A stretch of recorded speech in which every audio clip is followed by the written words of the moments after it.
Hello, I'm Jeremy, And I'm Dan. and this is episode 6 of the One Auto Talking Tune Show. Welcome back. Hello.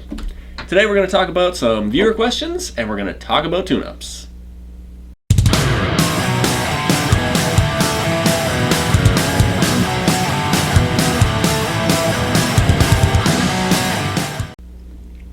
So on to your questions. John in Indiana wrote in to us about choosing the correct engine coolant. He's rebuilding a 1970 GTO, very nice car, with a 400. Mentioned he's got a brass heater core and an aluminum radiator. Wondering what kind of coolant he should be using in this new setup. Yep. We kind of both went with the tried and true, go with the green. Go with the green, yeah. It's easy to get a hold of in case you do spring a leak, which you don't want to, but you know, we're never perfect. Yeah, exactly. And it's less expensive than the other ones, and doesn't have a lot of the same issues that come with the longer life that the other ones do. Right. If you've ever seen any of the Dex Cool or any of the other variants like it, if it's been in there a little too long, it starts turning to mud. Right. You pull out a water pump and it's got like white crusty stuff behind it. You don't want that in your GTO. No. One thing we did agree on as well is using distilled water. Definitely. All the minerals and particulates that get in there is part of what causes the problems with the cooling systems and the breaking down of the materials over time. So the easy way is getting pre-mixed. It's just not the most economical. Right. Yeah, you can buy the green gallon by itself for a little cheaper, and then buy the distilled water, and then mix them together, 50-50 mix, and you'll be good. But that's a little bit more work. You can just buy it pre-mixed. You spend a little bit more money. Pour it in, and but then done. you just dump it in, and you don't have to worry about it again. Right. But that's definitely what I run in my cars. I'm sure you've done it as well. Yep. Probably not your new car, because I don't have to service it. Yeah, that's somebody else's job right now. Exactly. So yeah, go green, go distilled water, keep it simple. Yep, you'll be good. So the second question we have today is a customer with a 2006 Chevy Impala with a squeaky window. I have definitely had this problem before. Yep. It is misery to push that button and hear that window squeak all the way down. And in the past, the two things that caused this, which the viewer had actually mentioned, is no grease on the window regulator. Sometimes that causes it. Yep. So spraying some white lithium grease on the window regulator itself where it moves, that's a good start. And the other thing is putting some sort of lubricant on the window slide where it actually goes up and down into the door. Yep. That was causing the problem on my car, and I think I used some sort of like silicone spray.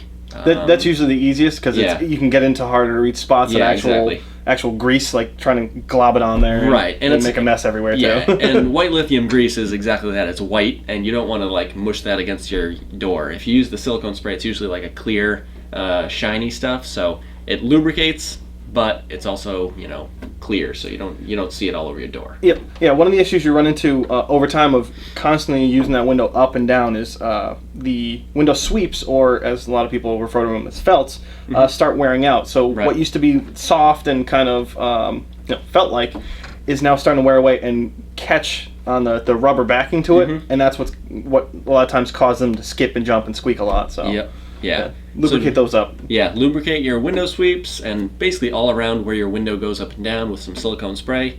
And if that doesn't fix it, certainly take your door panel off, spray some white lithium grease on the regulator, and that should fix it. Yeah, start easy. Don't pull apart the door panel if you don't have to. Yeah, exactly. Start with the stuff you can see, the stuff you can reach, and then do the hard thing later. Yes. If that doesn't solve your problem. Absolutely.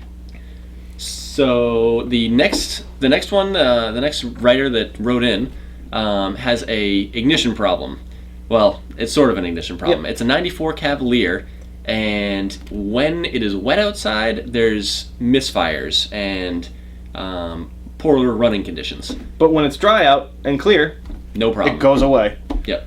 This commonly happens due to old ignition parts, either cracks in the spark plug wires, which the viewer said they've already changed. The other option is on older vehicles, cap and rotor issues, but this vehicle is a distributorless setup, so it's just a couple coil packs. So the plugs are all set, the wires are all set. Next spot is to check either the ignition coils, see if there's any cracks in there, Right. or between the ignition coil and the ignition module. Right. Yeah, those are the really common areas on those cars. And one way that you can kind of check this area out is if you look under your hood at night when it's dark out, you may see some, and wet out, of course, because that's when you have the problem. You may see arcing between the coils, or between the coil and a ground, or between the coil and a module. Yeah. You shouldn't see a light show if everything's working correctly. Exactly. If you are, you kind of narrowed it down to where the problem is. Yes. And if you really want to make the sparks happen, you can mist some water over your ignition coils. Lightly, we're not talking a hose. Yeah, you don't want to use a fire hose. But it'll ignite the whole area with sparks if there are sparks leaking from the coils to the module or to a ground or something like that. Yeah. So and that energy you want staying inside and going into the ignition, not jumping around the outside. Right. When everything's working properly, you won't have any sparks going on under your hood that you can see. It'll all be contained within wires and coils and things like that. Yeah. Seeing that you are playing with water and electricity, be very careful. Yes. A lot of us have been zapped by... it's not fun. No, it kind of tingles. It does tingle. So if you can, stick with just at the dark, see if you see any sparks. If not, then yes, do a light mist. And just don't touch. Yeah, you don't need a lot of water. A light mist will easily make sparks happen under your hood if things are broken. Right.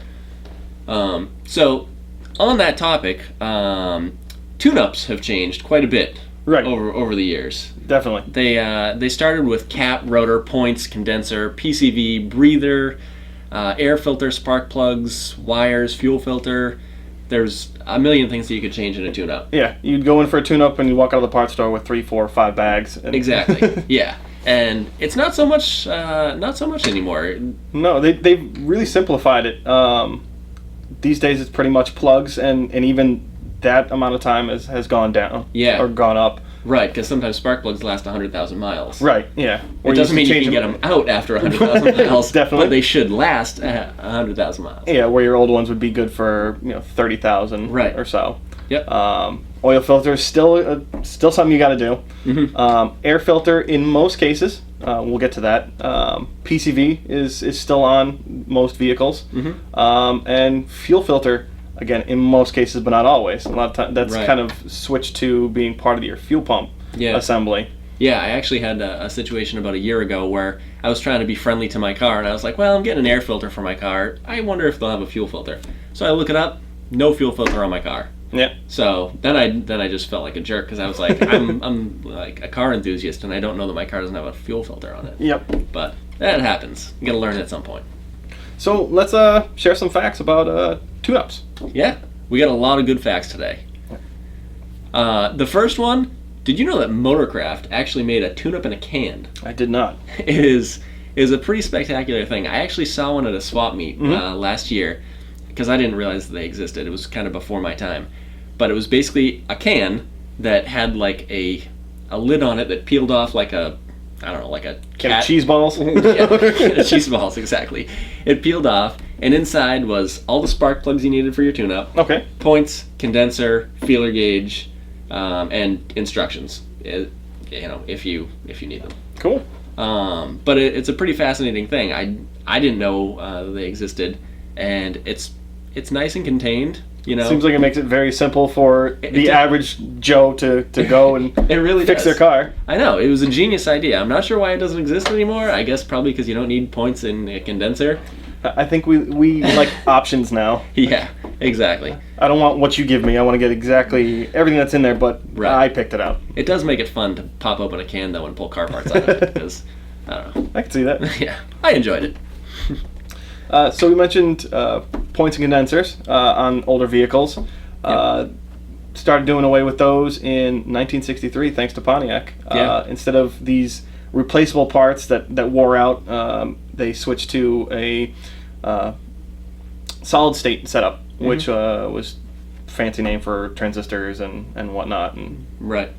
Yeah, much easier, and then you don't need your tune-up in a can. Right. It's one less thing to have to buy every time you go to work on the car. Right. Not to mention setting points. It's not a difficult job, but it's not a job you want to be doing. No, you're sitting there with a little gauge, just the right size, make sure it opens and closes. Right. And then the last person that worked on it always strips the flathead screw out, and then you can't get the condenser out, and it becomes not a fun task. Yeah. So yeah, thank you Pontiac for switching that in 1963.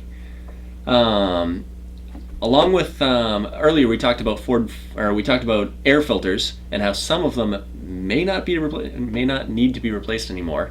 Ford Focus from 05 to 07 does not have a replaceable air filter. Right. Ford decided that on certain models, the 2.0 with the PZEV engine, which is a partial zero emissions vehicle, meant to be cleaner than the normal one, actually went to a lifetime filter, which was looked like a normal air box, smelled like a normal air box, worked like a normal tasted like an air box. Yes, but instead of housing a paper filter that you could replace whenever you wanted to, right, they filled it up with a bunch of foam blocks, basically. It was supposed to be much better than your normal paper filter because the filter smaller microns out. You're supposed to never have to replace it. They even gave a little gauge on there to show how much airflow was getting through it.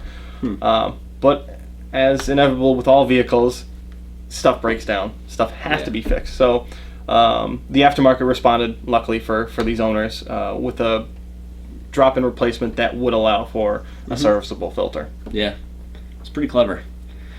In 1955 and before, when you wanted an oil filter on your car, it was an additional option.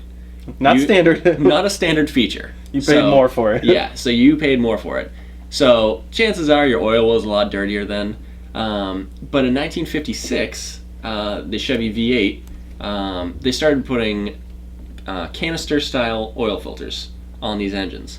That lasted until 1967. And in 1968, they switched to the normal spin-on style that we're all very familiar with. Right, but it seems like we've gone back full circle again. Exactly, and a lot of modern cars are now using these canister cartridge-style filters again. Right. A lot of it comes down to how tight of areas they have to work with. It's a lot easier to get a socket on a cap than it is to get a big oil filter wrench with like swinging room. Yeah, exactly. Yeah, that can be a little challenging. Yeah. So the next fun fact we have is about a Ford Ranger. Did you know that many Ford Rangers with 4-cylinder engines actually use 8 spark plugs? That's 4 too many. That is definitely 4 too many. And the new Dodge Hemi engines in the trucks, they also have 16 spark plugs. Again, that's 8 too many. That's 8 too many, right. They both went about these kind of different ways. The Ford was still a distributor, so it was only firing one of those plugs at a time. Right. Whereas the Dodge setup actually used, again, still using 2 spark plugs per cylinder, had one coil firing 2 at a time. Yes. I recently replaced these on a friend's Dodge truck, and the rear ones are not fun to get at. No? No. Not only do you have twice as many spark plugs to do, but there's all sorts of things in the way, like brake boosters and all heater hoses, and there's a variety of things that you have to move out of the way to get at all these spark plugs, because now you have twice as many. Yeah. So, less fun. So, speaking of coils, the coil setup most people are accustomed to, at least those of us who worked on cars in the 80s and 90s, were the Chevy wasted spark setup. Yes. And these were, most cases was on the V6s, you'd have 3 individual coils and 2 plugs, wires on each coil. Right, like that 94 Cavalier that we talked about earlier. Right, exactly. On these setups, you're actually firing 2 cylinders at once. They call wasted spark because you're wasting a spark each time. Yeah. Why that doesn't cause a problem and cause your engine to blow up is because you're not firing fuel into that other cylinder. Yeah, it's basically firing a spark off when the exhaust is coming out of the cylinder. Yep. So it's essentially reburning whatever's left, which is usually very little. Yep. So it's wasting a spark. Mazda rotary engines use very expensive spark plugs. I know this because I've had to buy them before. They're around $25 a piece, and they are expensive because they have iridium tips. And iridium, which I didn't realize, I assumed it was expensive, but I realized that silver is 80 times more abundant than iridium on Earth. So that's why the spark plugs are $25 a piece. Interesting. Yeah. Luckily, rotary engines only take 4 of them. Yep. Unlike these Dodge trucks that take 16, because that would be ridiculous to pay that. Yep. But yeah, that is why the rotary engines have expensive spark plugs. They're full of iridium tips. Well, and older vehicles tend to use copper tips. Those are the least expensive, but require a lot more, shorter life, so they'd have to be serviced more over the life of the car. Right. The next step up from there was platinum, which you still find in most vehicles today. And yeah, those iridiums are making their way into more and more vehicles. Right. It has to do with the emissions requirements, the service life of the plugs. I mean, a good set of iridiums could last as long as, like you said, 100,000 miles, but again, you still got to check them, because the problem with them is the tips are really, really tiny compared to like a copper. So over the life, that little bit keeps wearing away more and more and more, and then you have nothing left. Yeah, and on rotary engines, many people suggest that you replace them every 25,000 miles. So it's a sort of expensive maintenance, but if you want your rotary running good and you want your rotary to last, that's what you got to do. Speaking of spark plug tips, don't be fooled on those multi-tip plugs you see on the end caps of your local parts stores. Spark is only going to jump from one point to another. It's not going to jump from one point to multiple. A good selling point on these, though, is that technically they should last longer, because it's always going to be jumping to the closest tip. Right. Meaning that as one wears out, it'll go to the next one, and the next one, and the next one. True. Problem that they have is that it kind of gets in the way of the the gas explosion. So you're not quite getting as good of a burn as you would on a single electrode setup. Yeah, so if you do swap your car to those, you probably won't notice a difference. No, yeah, there's not going to be any power difference. The next time you have to change it might be a little farther off, but a lot of it's just kind of a marketing thing. Great marketing. Yeah. PCV systems stands for positive crankcase ventilation, and it began sometime in the 1960s. Early 1960s is when they started actually showing up on the engines. Before that, it was basically a dump tube that dumped on the ground. And it came from your valve cover, just a tube, to the earth. And as your engine was breathing oil, it would drip onto the earth. So we tried to fix that with the PCV system. Right. This helps burn some of those unused hydrocarbons, keep the air cleaner. It was a relatively simple setup. It was one of the first emissions systems added to cars to help clean things up. Yeah. Instead of dumping the oil straight on the ground, it goes back to the intake manifold during certain conditions, and it burns it, for lack of better terms. So one of the filters that's been showing up more and more, and it's commonly referred to as the forgotten filter, is the cabin air filter. Yes. And this is the filter that filters the incoming fresh air from outside the vehicle to blow through your vents and your heating and AC system. Very true. Not all cars have them. Many of the new cars do. And when you pull them out at 15,000 miles or long after, they're usually full of bumblebees and pine needles. If you're parked at my house. Right. Or if you live out in the country or the Southwest, it's going to be full of a lot of dust and dirt. Yeah, so if your car is starting to smell like mildew or bugs or pine needles, you may want to change your cabin air filter. Definitely. The interesting thing about these is because they're forgotten so often, some manufacturers have actually decided to get away from them again because they're causing issues. You're not getting the airflow through the heating and cooling system, so people complain about that, not knowing that that's there. They get clogged, they get dirty, they get mildewy, so it actually causes health issues too. Right. So they just said, the heck with this, and we'll get rid of them. What was interesting about that is that for quite a few years, you could look into a filter catalog and buy a filter for a 2003 Chevy Silverado that never existed.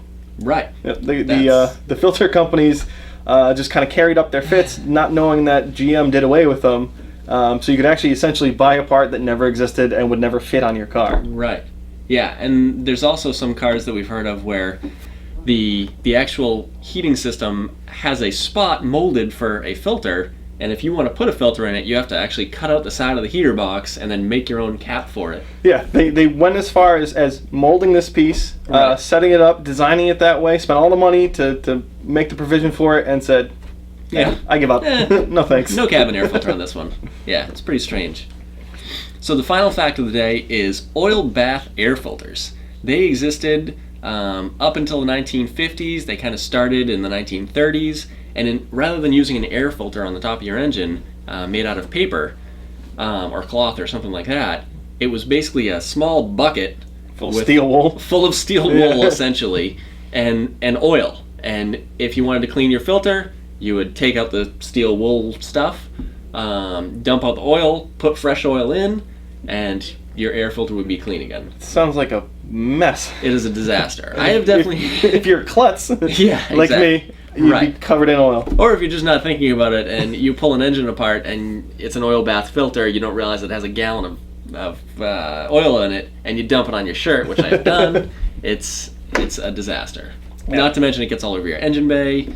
But on the other hand, it's serviceable. You don't have to buy a new one. Yep. You just replace the oil and clean the filter, and you're good to go.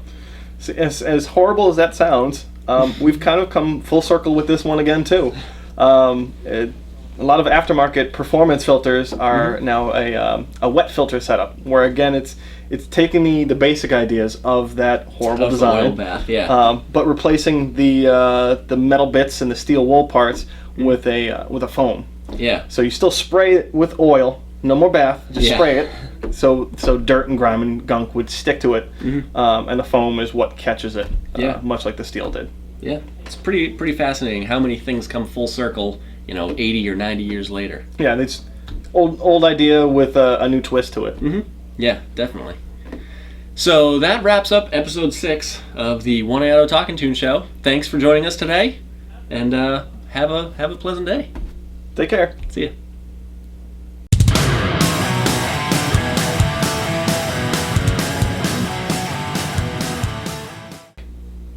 Talk about the tune-up. We'll talk about the tune-up. Talk about how to tune up. Talk about facts. Talk about what tune-up. Talk about what the tune-up actually means. And talk about the tune-up and. Tune-ups. Talk about tune-ups. Oh yeah. We're gonna talk about tune-ups. That was terrible. I was almost there. Almost there. Talk about tune-ups and spark your knowledge. Spark. Oh. Spark. Oh, we need some great puns. Yeah, that's kind of what I was hoping for.